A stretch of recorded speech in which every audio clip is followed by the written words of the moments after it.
Bora então? Você já teve uma experiência na qual você foi assistir um filme sem dar absolutamente nada pra ele e se surpreendeu? Bom, foi exatamente isso que aconteceu comigo quando eu assisti Marcas da Maldição lá na Netflix. E assim, não é que o filme seja a oitava maravilha do mundo ou o melhor filme de terror que eu já assisti ou até que tá disponível ali no streaming, mas desde o início Marcas da Maldição consegue te trazer pra dentro daquele universo aterrorizante por meio de algumas provocações ali.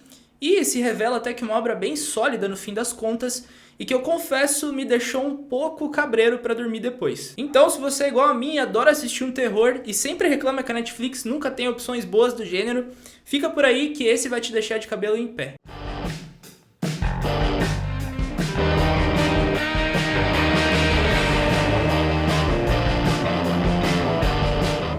E aí pessoal, esse é o Story Ideias, sejam muito bem-vindos. Para você que ainda não me conhece, meu nome é Jean Foss, eu sou jornalista cultural e atualmente trabalho como editor do caderno Minha Série lá no site Tecmundo. E lembrando, mais uma vez, se você quiser conhecer um pouco mais do meu trabalho, conhecer um pouco mais do Story Ideias, que está só começando, não esquece de me seguir lá nas minhas redes sociais, que estão aqui em cima, se eu não me engano, e na descrição do vídeo também. E hoje, meus amigos e amigas, é aquele vídeo que você vai querer assistir só com o olho aberto, até meio escondido ali, porque a gente vai falar de um filme de terror bem surpreendente e que tem feito um certo sucesso lá na Netflix. Chegou a hora de você conhecer Marcas da Maldição. Só lembrando que quando tiver spoilers, você pode deixar que eu te aviso, tá bom? Não precisa se preocupar. Pode continuar assistindo o vídeo aí sem medo. Ou melhor dizendo, você vai acabar sentindo um pouco de medo, mas não é por causa dos spoilers. Mas o que é, afinal, Marcas da Maldição? Marcas da Maldição, conhecido internacionalmente como Incantation, é um filme de terror de Taiwan que foi dirigido e co-escrito pelo Kevin Ko. Em Taiwan, o filme foi lançado no primeiro semestre de 2022, no dia 18 de março, para ser mais exato. E por lá, para você ter uma ideia, ele se tornou o filme de terror taiwanês de maior bilheteria da história, tendo um sucesso bem considerável. O que, claro, chamou a atenção da nossa querida Netflix, que assumiu a distribuição internacional do filme e lançou ele aí para o mundo todo no dia 8 de julho. Agora, já mergulhando de vez na produção, né, vamos começar aí a falar do filme. O Marcas da Maldição, ele é todo gravado em formato de pseudo-documentário, que é quando algum dos personagens ali do filme tá gravando as coisas que estão acontecendo com uma câmera de mão, uma câmera portátil. Enfim, é aquele tipo de filme que te transporta, né, pra dentro ali, como se você estivesse participando do que tá acontecendo. E não é algo novo, né? A gente já viu isso em títulos como A Bruxa de Blair e Atividade Paranormal, por exemplo. Don't ask. E a história de Marcas da Maldição é a seguinte: tudo começa com a nossa protagonista, que é a Ruonan. Ela é uma mulher de meia idade e ela tá explicando pra gente ali logo no início do filme que ela quebrou um tabu religioso e que isso resultou numa maldição terrível. Por isso ela pede para que nós que estamos assistindo o filme ajudemos ela, recitando ali uma oração de proteção junto com ela. Só que essa oração é bem estranha, ela é meio assustadora. E ela pede também para que a gente memorize um símbolo que é igualmente assustador. E só aí você já tá grudado no teto se perguntando por que você deu play nesse filme do capeta, mas tudo bem. E aí aos poucos o filme mostra o desenrolar disso tudo, né? Incluindo como esse tal tabu religioso foi quebrado e as consequências dessa maldição na vida da Ruonan. E para fazer isso, o filme utiliza duas linhas do tempo diferentes. Uma lá no passado, que acontece 6 anos atrás, quando o tal tabu religioso foi quebrado e a maldição se instaurou. E uma no presente, no qual a gente começa a ver ali as possíveis conclusões desse episódio maligno. E no meio disso tudo, a gente ainda descobre que a Ruonan tem uma filhinha pequena, que ela deu pro orfanato porque ela descobriu, né, que ela estava amaldiçoada e ela não queria que as consequências daquela maldição recaíssem sobre a filha dela também.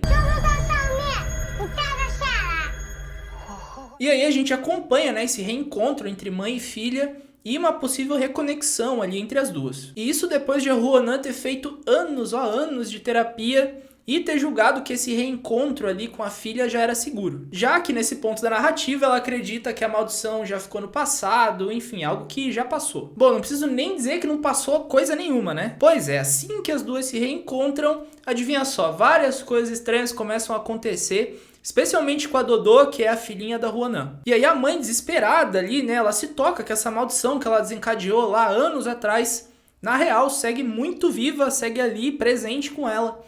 e que pode afetar tanto ela mesma, né, quanto a Dodô, a filhinha dela e os demais ao redor. Mas sabe o que é mais louco nisso tudo e que eu só descobri depois de ter assistido o filme? Essa obra foi inspirada num caso real que aconteceu lá em Taiwan. E eu vou te contar tudo sobre isso agora. Pois bem, depois de assistir Marcas da Maldição e fazer uma pesquisa básica ali, né, até para ajudar aqui a fazer esse vídeo, eu descobri que o Kevin Ko, né, que dirigiu o filme, ele se inspirou num caso real que aconteceu lá em Taiwan para criar essa obra. De acordo com o que eu encontrei, o caso real que inspirou Marcas da Maldição aconteceu no distrito de Gushan, que fica lá em Taiwan, no ano de 2005. Na época, uma família de 6 pessoas alegou que estava possuída por diversas entidades malignas ligadas ao folclore chinês. Em meio a essa tormenta toda, a família meio que se autotorturava e torturava uns aos outros na tentativa de expulsar esses demônios que estariam no controle ali de todos os envolvidos. O episódio, infelizmente, resultou na morte de um dos membros da família ali, que foi a filha mais velha. E essa família, posteriormente, foi indiciada criminalmente, sofreu várias acusações, enfim, foi um caso bem complexo. E isso tudo, claro, só torna a atmosfera de Marcas da Maldição ainda mais pesada e mais sombria. Galera, lembra que eu falei pra vocês que eu avisaria quando tivesse spoilers? Pois bem, chegou a hora. Então se você não assistiu Marcas da Maldição ainda, por favor, saia desse vídeo, salve ele pra assistir depois, porque eu vou começar a fazer uma crítica agora um pouco mais detalhada da obra, tá bom? Continue por sua conta em risco. Muito bem, agora vamos mergulhar aí na narrativa do filme, falar um pouco dos aspectos técnicos e de outros recursos aí que o filme utilizou para criar uma obra bem legal. E eu já começo destacando aqui as provocações narrativas que Marcas da Maldição traz logo no início do primeiro ato. Se você puxar na memória aí, você vai lembrar que o filme começa com a protagonista indagando ali algumas coisas sobre bênçãos, intenções, jogando alguns questionamentos aqui e ali. E isso, claro, num primeiro momento te deixa ali meio confuso, te causa um estranhamento, mas também te deixa bem curioso. E aí, como exemplo, a Ruonan, né, que tá ali narrando em voice-over as coisas que a gente tá vendo e tal, ela convida quem tá assistindo a fazer alguns testes com ela pra demonstrar, né, pra provar ali que o sentido das coisas pode mudar de acordo com a nossa intenção. Ela mostra ali pra gente primeiro uma roda gigante e depois um metrô, e ambas as coisas mudam de direção dependendo da forma que você enxerga. É quase como se você virasse uma chavinha ali no seu cérebro que te fizesse enxergar as coisas de uma maneira totalmente diferente do óbvio que está ali na tua frente. E tudo, absolutamente tudo, depende da sua intenção de acordo com a protagonista. Enfim, isso tudo compõe um início bem interessante e que já te puxa pra dentro da trama logo nos minutos iniciais, te deixando já com aquela pulguinha atrás da orelha ali sobre o que vai acontecer e o que tudo aquilo realmente quer dizer. Aliás, essas incitações que a protagonista fica jogando ali para que o público participe do filme junto com ela, viva aquilo junto com ela, é muito legal. Como quando a Ruonan pede, né, para que você que está assistindo recite com ela aquela oração de proteção, né, e memorize também aquele símbolo ritualístico que depois você descobre que são elementos daquela cerimônia maldita lá que desencadeou a desgraça completa. Inclusive, o plot twist pro terceiro ato do filme acontece justamente com a ajuda do público, né? Quando a Ruonan conta pra gente que aquela oração de proteção que ela pediu que a gente recitasse e tal, na verdade aquilo é um mantra maligno e ela tá compartilhando a maldição dela com a gente por meio da oração. Pois é. I'm sorry. E o que sacramenta essa maldição coletiva, que agora é tanto da Ruonan e da Dodô quanto nossa, já que a maldição foi compartilhada com a gente também por meio da oração, é a revelação do rosto da Mãe Buda, que é a deusa do mal ali, a peça central da trama, que é ela que está por trás, né, de tudo que está acontecendo. Ela era o alvo da cerimônia, do tabu religioso que foi quebrado, enfim. E essa revelação, aliás, do rosto da Mãe Buda, cara, esse momento é tenso num nível... Olha, eu duvido que você não cogitou parar o filme nesse momento. Então, essas provocações narrativas que ficam lembrando a gente o tempo todo de que a gente é parte daquele universo, somadas também, né, ao estilo de pseudo-documentário, meio que só colocam a gente ainda mais dentro daquele universo ali amaldiçoado, aquele universo denso, pesado, e intensifica muito mais os nossos medos. E pra mim esse é o ponto mais alto do filme. E eu também gostei que a narrativa ali, a trama, ela não é entregue de bandeja, né, pra quem tá assistindo. Ela vai se desenrolando aos poucos ali por meio de alguns capítulos. Por exemplo, no primeiro ato eu já descubro, né, que existe essa maldição e tal, ela é a consequência de tudo que tá rolando ali, mas eu não sei como começou exatamente essa maldição, quem está envolvido com ela, como é possível parar essa maldição, enfim. E aí as respostas para todas essas questões, né, que são tão fundamentais ali para entender o que está acontecendo no filme, elas só vêm em momentos bem chave da trama. O que é ótimo, né, porque na minha opinião uma narrativa se torna muito mais interessante quando ela não é mastigada, mas sim quando ela desenvolve as suas questões e entrega as respostas para essas questões nos momentos certos. E, nesse sentido, a narrativa não linear do filme acaba sendo um elemento muito bem-vindo, né?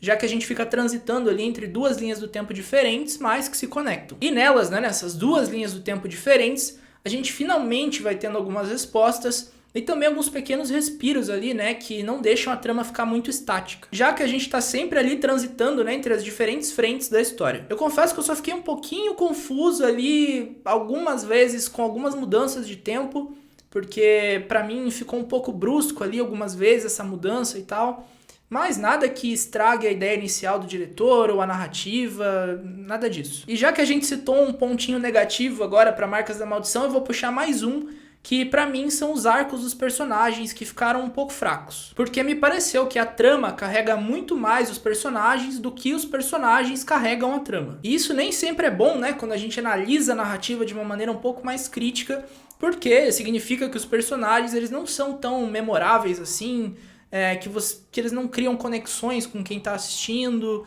e que o que importa mesmo ali é o universo, é a trama em si, não tanto os personagens, sabe? Eles poderiam ser substituídos e não faria tanta diferença assim. Mas, enfim, nada que estrague a obra. Something's wrong. What is it? Enfim, eu até teria mais coisas para falar, mais pontos para abordar, criticar, coisas positivas, coisas negativas, mas eu não quero que esse vídeo fique longo demais. Até porque eu tô começando ainda, né, com Story Ideias aqui com o canal, e eu não sei se esse tipo de análise mais detalhista, mais crítica, é algo que interessa a vocês aí. Então, por favor, comentem aqui, me contem se esse tipo de vídeo faz sentido para vocês, se é interessante, se é legal, ou se talvez vale a pena fazer algo um pouco mais rápido, um pouco mais superficial, só falando da história, enfim. Me contem aqui. Por fim, Marcas da Maldição não inventa a roda aqui, não faz algo assim que ninguém nunca viu na vida, mas também não precisa para ser um bom filme de terror. O filme é provocativo em muitos pontos e consegue criar bastante tensão, ao mesmo tempo em que desenvolve ali uma história bem interessante sobre o folclore asiático. Enfim, é um filme que me surpreendeu bastante, que me fez querer fazer esse vídeo, inclusive, e que eu recomendo que você não assista sozinho de jeito nenhum. Então, se você é fã de terror assim como eu, vai lá dar uma conferida. Nota 4 de 5 para Marcas da Maldição. E é isso aí, gente. Muito obrigado por assistir mais esse vídeo até o final. Não se esquece de se inscrever aí no canal, porque ele tá só começando, então eu preciso muito da sua ajuda. Deixa o teu like também, comenta se você já assistiu, não assistiu, o que você achou do filme, qual que é a sua nota. Enfim, tamo aí. Um abraço e até a próxima.